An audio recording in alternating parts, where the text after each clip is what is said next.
अमीर घराने की इकलौती बेटी सिमरन का पढ़ने लिखने में बिल्कुल भी ध्यान नहीं था, जिसकी वजह से उसने 12वीं तक की पढ़ाई की। सिमरन का बचपन से ही शादी की तरफ झुकाव था। वो जब कभी भी किसी से शादी के बाद घूमने के लिए हनीमून की बात सुनती तो उसका भी बड़ा मन करता कि वो भी अपने हनीमून पर जाए। इसलिए वो अपनी माँ शीला से अपनी शादी के लिए एक लड़का ढूंढने के लिए कहती है। उसकी माँ शीला उसके लिए अच्छा सा लड़का ढूंढकर उसकी शादी कर देती है। शादी के होते ही सिमरन अपने पति से हनीमून पर चलने की बात कहती है। सुनो ना, हम अपने हनीमून पर कब जाएंगे? अरे जल्दी ही जाएंगे। मैंने तो थाईलैंड की टिकट्स भी बुक करवा ली हैं। बट वो क्या है ना, थोड़े पैसे कम पड़ रहे हैं। तो क्या तुम अपनी माँ से कुछ पैसे हमारे हनीमून के लिए मांग सकती हो? हाँ, हनीमून पर जाने के लिए तो मैं किसी से भी पैसे मांग लूं, पर एक प्रॉब्लम है। प्रॉब्लम? अब कैसी प्रॉब्लम? वो मुझे ना हनीमून पर जाने का शौक तो बचपन से ही था, लेकिन मुझे नहीं पता कि हनीमून पर होता क्या है। मैंने तो अपनी माँ से भी पूछा था हनीमून के बारे में, पर उन्होंने बोला कि इसका जवाब तुम अपने पति से ही पूछना। अरे तो मैं किस लिए हूँ जानू, मैं तुम्हें सब बता दूंगा। फिर वो दोनों फ्लाइट में बैठकर थाईलैंड पहुंच जाते हैं और वहाँ एक रिसोर्ट में रूम बुक कर लेते हैं। लेकिन थाईलैंड पहुँचते ही रोहन के तेवर बदल जाते हैं और वो अपनी गंवार बीवी से बचने के बहाने ढूंढता है। दरअसल वो ट्रिप पर अपनी गर्लफ्रेंड डॉली को भी लाया होता है, जिसके साथ वो एंजॉय करता रहता है। फिर एक रात जब सिमरन अपने रूम की खिड़की से बाहर देखती है तो वो रोहन और डॉली को एक साथ पूल में नहाते हुए देख लेती है। क्या हो रहा है ये सब? और कौन है ये बदतमीज लड़की जिसे शादीशुदा आदमी के साथ रंग रलियां मनाते हुए जरा भी शर्म नहीं आती? हे यू, हाउ डेयर यू? आखिर तुम होती कौन हो मुझे ये सब कहने वाली? मैं इनकी पत्नी हूँ। क्या तुम जैसी गवार इनकी पत्नी? खैर, मुझे ये सब कहने से पहले एक बार अपने पति से तो पूछ लो कि आखिर वो क्या चाहता है। उनसे क्या पूछना, वो मेरे पति हैं तो मेरे साथ ही तो हनीमून मनाएंगे ना। व्हाट? रोहन डार्लिंग, क्या ये गंवार लड़की सच कह रही है? अरे नहीं डार्लिंग, कहाँ तुम और कहाँ ये। ऐसी गवार की तो मैं शक्ल भी देखना पसंद न करूं। ये कैसी बातें कर रहे हैं आप? अगर आपको हनीमून पर इसके साथ ही आना था तो फिर आप मुझे क्यों लेकर आए? अरे गवार औरत, तेरे साथ हनीमून पर कौन आना चाहता था? वो तो मुझे डॉली के साथ यहाँ आना था, इसलिए घर वालों को दिखाने के लिए तुझे साथ लाना पड़ा, समझी?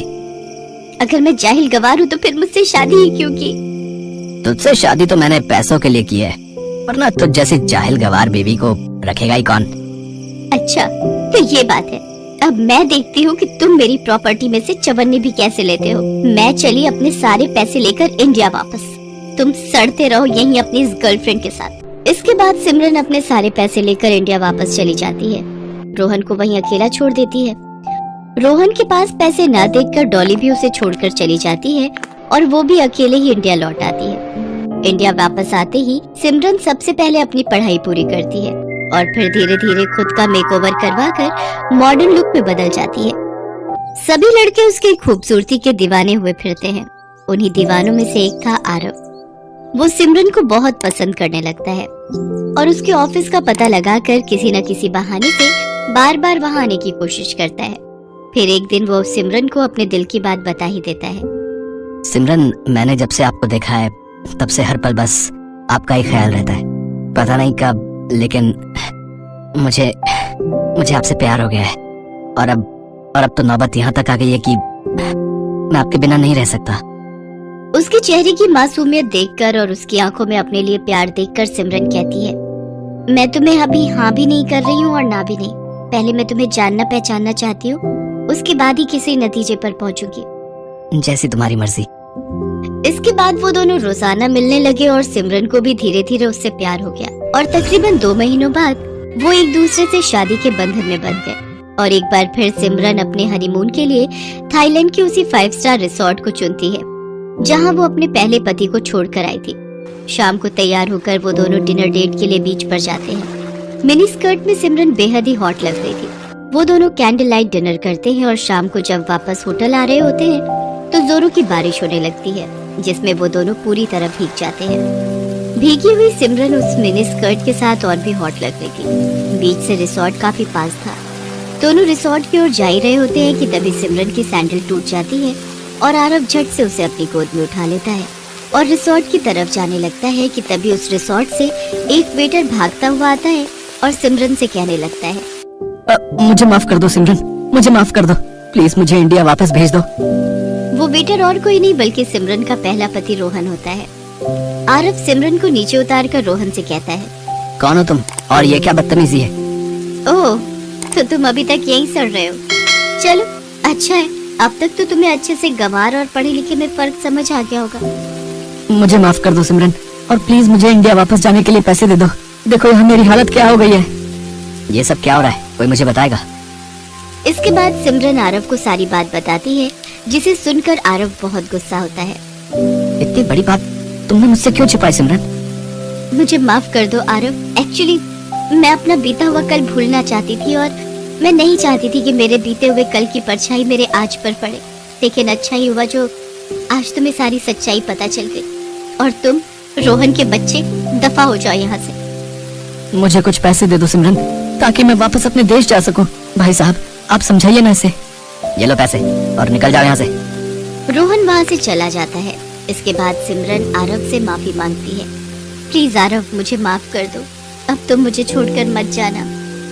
मैं तुम्हें छोड़कर कहीं नहीं जाऊंगा, बस तुमने मुझसे इतनी बड़ी बात छुपाई, इसलिए तुमसे थोड़ा नाराज था, लेकिन अब सब ठीक है। I love you Simran. I love you too पतिदेव। इसके बाद दोनों अपना हनीमून एंजॉय करते हैं और कुछ दिनों बाद खुशी खुशी इंडिया वापस लौट आते हैं और पूरी जिंदगी एक साथ खुशी खुशी बिताते हैं। पुलिस की जीप में गोदावरी चुपचाप बैठी हुई थी। जीप पूरी स्पीड में चली जा रही थी। थोड़ी देर बाद पुलिस की जीप एक बड़े से जेल में प्रवेश कर गई। गोदावरी को जीप से उतारा गया और फिर कुछ महिला सिपाही उसे पकड़कर एक स्थान पर ले जाने लगे। वहाँ की सारी तैयारी हो गई ना? जी सर, सारी तैयारी हो गई है। 7:30 का समय मिला है, इस बात का ध्यान रखना। गोदावरी को फांसी के तख्ते पर ले जाया जाता है। वहाँ पर एक बड़ी बड़ी मूंछों वाला जल्लाद खड़ा था, जो दिखने में काफी भयानक लग रहा था। गोदावरी को फांसी के तख्ते के पास ले जाकर उससे उसकी अंतिम इच्छा पूछी गई। कोई अंतिम इच्छा है तो बता दो, नहीं तो फिर वो इच्छा अधूरी ही रह जाएगी, क्योंकि कुछ मिनटों के बाद तुम फांसी के तख्त पर झूल जाओगी। गोदावरी अब भी चुपचाप और खामोश सी खड़ी थी और अपने पुराने दिनों को याद कर रही थी। गोदावरी एक नंबर की कंजूस औरत थी। रुपए पैसे तो क्या, वो घर का भंगार तक किसी को नहीं देती थी। पुरानी टूटी फूटी चीजों से उसका पूरा घर भर गया था। वो घर कम कबाड़ खाना ज्यादा लगता था। एक दिन उसके बेटे शशि ने जब माँ से कबाड़ बेचने की बात कही तो, दिमाग खराब हो गया है तेरा? क्या दिक्कत है तुम्हें इन कबाड़ से? ये क्या तुझसे खाने के लिए मांगते हैं या तेरे से रहने का किराया मांगते हैं?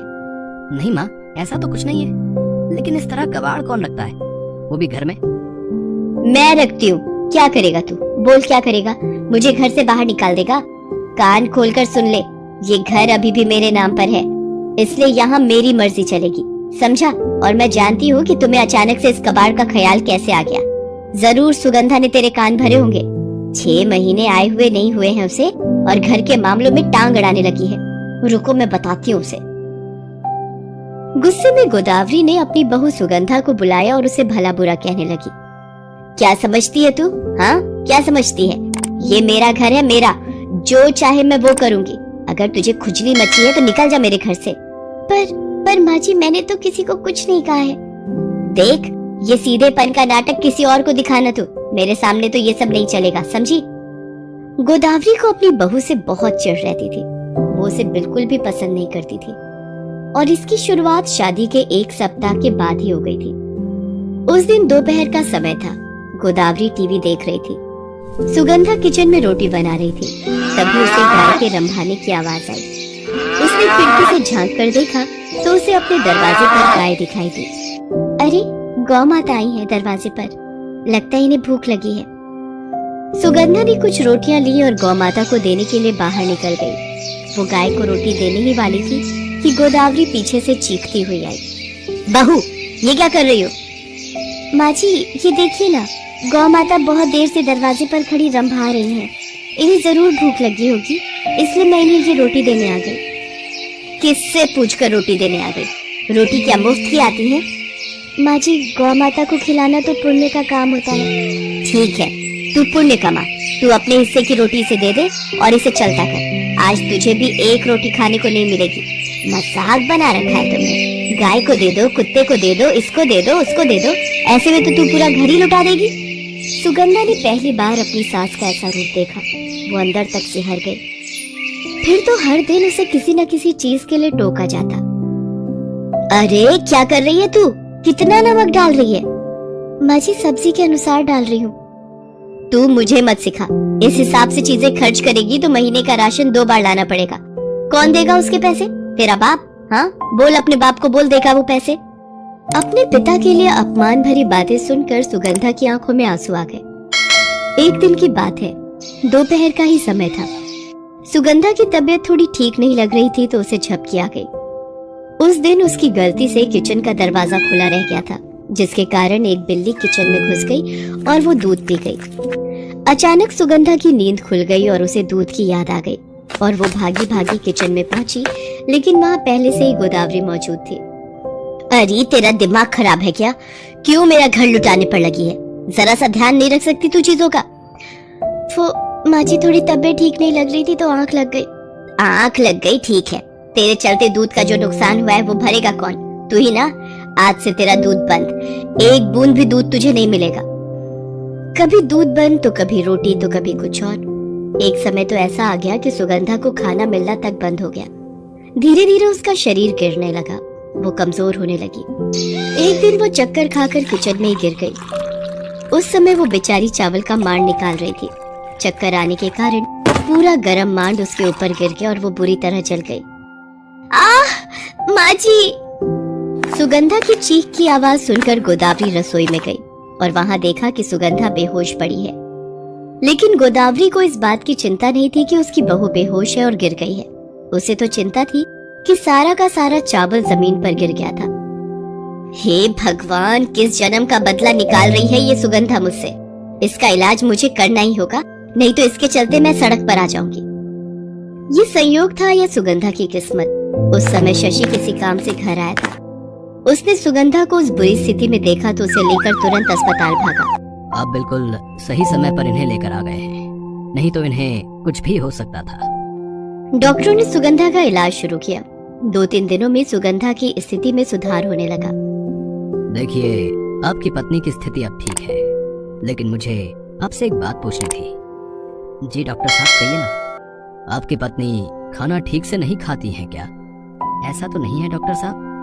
देखिए, हमने उनकी जांच की है, वो अंडरवेट है और हमें जांच से ये भी पता लगा है कि कई कई दिन भूखे रहती हैं। देखिए, आपको उनके खाने और दवा दोनों पर बहुत ध्यान देना होगा, क्योंकि उनका घाव अभी भरा नहीं है, जलन के निशान बहुत बड़े हैं। इसलिए दवाई और खाना बिल्कुल समय पर उन्हें देना होगा, नहीं तो उनकी तबीयत फिर से बिगड़ सकती है और घाव नहीं भरने से बहुत बड़ा इन्फेक्शन हो सकता है और उस इन्फेक्शन से इनकी जान भी जा सकती है। शशि सुगंधा को लेकर घर आ गया और माँ को सारी बातें बताई। अरे वो डॉक्टर पागल है, हम क्या इसे भूखा रखते हैं? वैसे कितने का बिल बनाया उस डॉक्टर ने? ये डॉक्टर सब आजकल के लुटेरे होते हैं, लुटेरे। माँ, सुगंधा का हमें ध्यान रखना होगा, इसकी दवा और खाना दोनों का। इसे अच्छी और पौष्टिक चीजें खिलानी होंगी। माँ, मैं तो सारा दिन ऑफिस में रहता हूँ, आपको इस पर ध्यान देना होगा।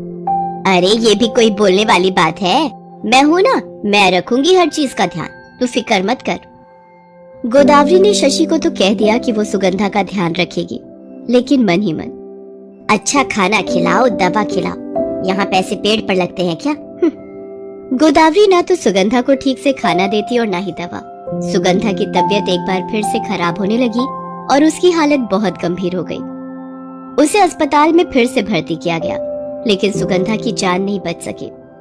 डॉक्टरों ने पोस्टमार्टम रिपोर्ट में लिखा कि उसे ना तो ठीक से दवा मिली और ना ही खाना। वो भूखी ही मर गई। पुलिस ने जांच की और गोदावरी को दोषी पाया। तमाम सबूतों से ये साफ साफ साबित होता है कि गोदावरी एक बहुत ही निर्दयी और कंजूस औरत है, जिसने पैसे बचाने की खातिर अपनी बहू का ना तो ठीक से इलाज करवाया और ना ही उसे खाना दिया, जिस कारण वो मर गई। अदालत उसे अपनी बहू की मौत का दोषी मानती है और उसे सुगंधा की हत्या का गुनहगार मानते हुए फांसी की सजा सुनाती है। गोदावरी फांसी के तख्ते के पास बढ़ती जा रही थी। जल्लाद ने उसके मुंह पर काला कपड़ा बांधा। गले में रस्सी लगाई और फांसी के तख्ते का लीवर खींच दिया। अचानक एक जोरदार चीख से गोदावरी की नींद खुल गई। उसने देखा कि वो घर में है। वो भागकर अपनी बहू के कमरे में गई तो देखा कि वो बेचारी चुपचाप सोई है। उसके शरीर पर जलने के निशान हैं। ये क्या था? ये सारा मैंने सपने में देखा, लेकिन ये सच भी तो हो सकता है। मैं बहू को ना तो ठीक से दवा दे रही हूँ और ना ही खाना। नहीं, ये गलत है। मैं एक इंसान होकर ऐसे राक्षसों वाली हरकत कैसे कर सकती हूँ? नहीं, मैं ये नहीं करूंगी। एक बार मेरी बहू की जान मेरे कारण खतरे में पड़ गई है, अब मैं ये नहीं होने दूंगी। उस दिन के बाद से तो गोदावरी बिल्कुल बदल गई। अपनी कंजूसी की आदत को वो पूरी तरह भूल गई। वो अपनी बहू को न सिर्फ अच्छी अच्छी चीजें खिलाती, बल्कि उसका ठीक से इलाज भी करवाने लगी। धीरे धीरे सुगंधा की तबीयत पूरी तरह ठीक हो गई। गोदावरी अब सुगंधा को बहुत प्यार करने लगी थी और सुगंधा भी गोदावरी के बिना नहीं रह सकती थी।